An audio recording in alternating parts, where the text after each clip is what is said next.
Oh man. Oh my goodness. Babe, I know you're busy. Super important though, okay? The difference between a hippo and a zippo. I know. One's really heavy, one's a little lighter. Get it? I get it. Okay. I think I get it. It's a little lighter.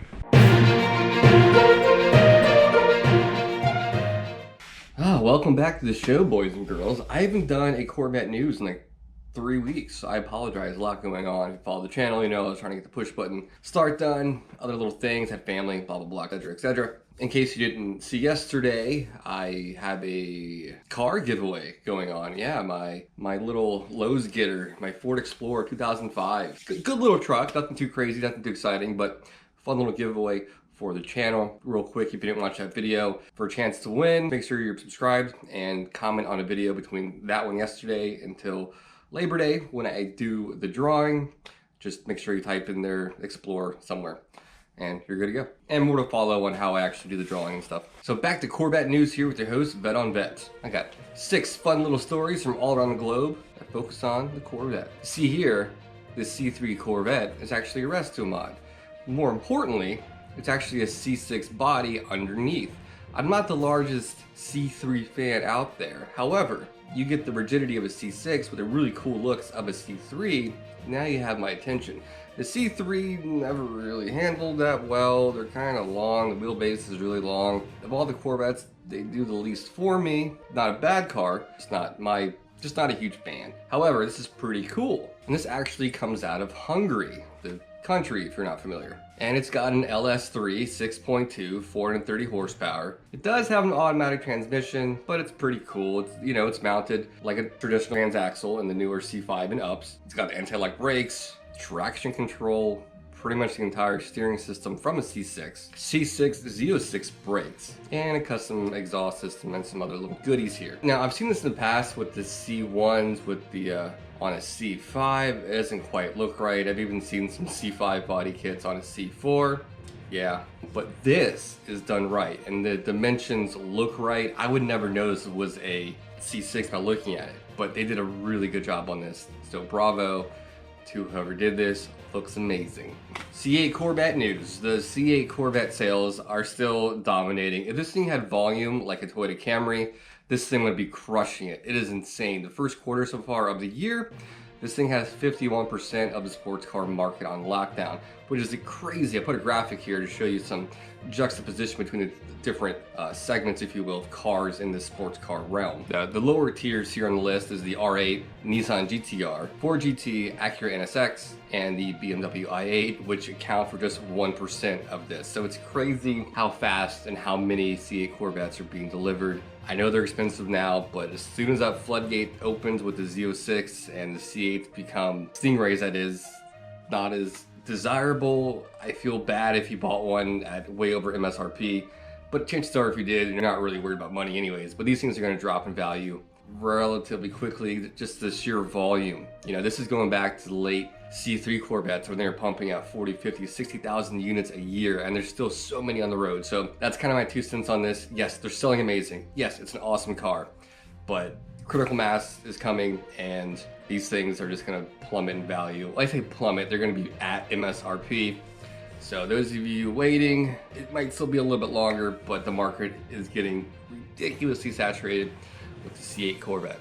Doesn't take away from the fact that these things are selling amazingly, and I'm not hearing too much news about huge issues. There's a couple little grumbles here and there, but overall it seems like a pretty stout platform because there's so many on the road now. I think there's something like 50,000 in the wild as of right now. So pretty crazy feat by GM, and so there's a lot. I see at least one a week now. So yeah, just a matter of time, I guess, before they're more attainable by your everyday Joe, if you will. So the C9, yes, the C9 Corvette could be taking the Corvette brand in a totally different direction. I kind of did a video on this like a couple months ago, just speculating that it could go back to a front wheel platform. Typically I don't really ping on random artist renderings. However, this rendering here is actually by someone at GM. So, and it has a lot of cues from the C2, C3, And it looks like with the electric power plant technology, it could go back to more of a traditional front engine looking, if you will. It probably will be an all-wheel drive platform, but more of a traditional Corvette as we know it shape. Now that would make the C8 Corvette very unique down the road because it would be the only real mid-engine Corvette ever made if it did go this route. I thought it was worth, talking about, looking at, because, 2030 is going to be here before you know it. We're going to start seeing C9 stuff in a couple years. They're already designing them. Hell, they started designing the C5 back in like 87. So, the C9's already in development. No question there. Is it going to be fully electric or hybrid? No one knows that, and if someone says they know, they're probably full of shit. So, but yeah, if they're not governed on where the engine has to go, there's no reason why they couldn't put it back front motor design, if you will, if that makes sense. But yeah, we have so many years of speculation, probably at least 3 or 4 before any real leaks are out on the C9 Corvette, but it's fun to talk about. I thought this was kind of cool.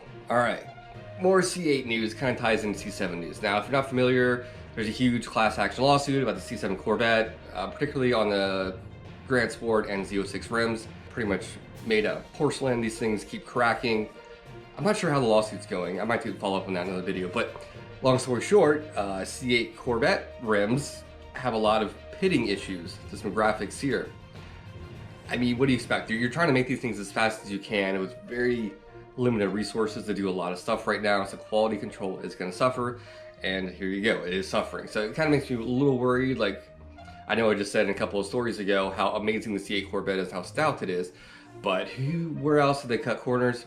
I don't know. We'll find out. But yeah, this is unfortunate.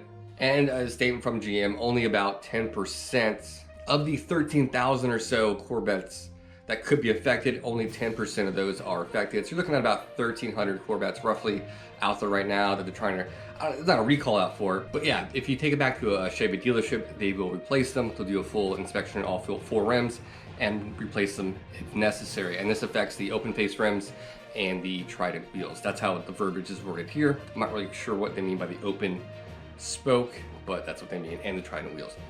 So there you go.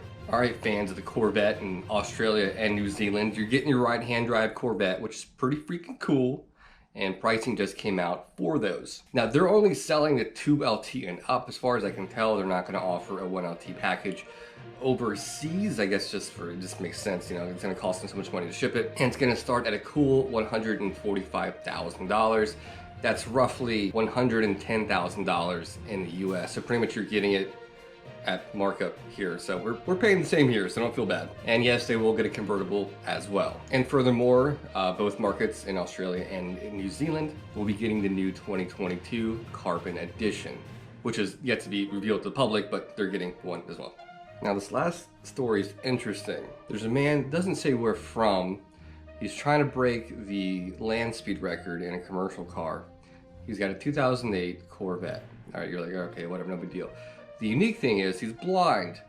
So I'd imagine this isn't going to be on a normal residential street. Probably some salt flats somewhere, I would imagine. But yeah, the previous record for the world's fastest blind man in a car is roughly 200 miles an hour. I'm imagining it doesn't say if the Corvette's beeped up or not, but he does plan to break that. He would need a couple mods, especially some aero mods, to make sure he safely can achieve that feat. But yeah, and the gentleman's name is Dan Parker, and he is trying to break the Guinness World Record for the fastest blind person in a car. So there you go. All right, guys, that's all I have for today for Corvette news. I got some more Corvette putting on stuff this weekend, so stay tuned for that. And don't forget, the contest for the Explorer giveaway is underway. So I'll be doing some stuff to that car too to make it a little more fun for whoever gets it. So, all right, gang, I'll catch you guys next time. Mark out.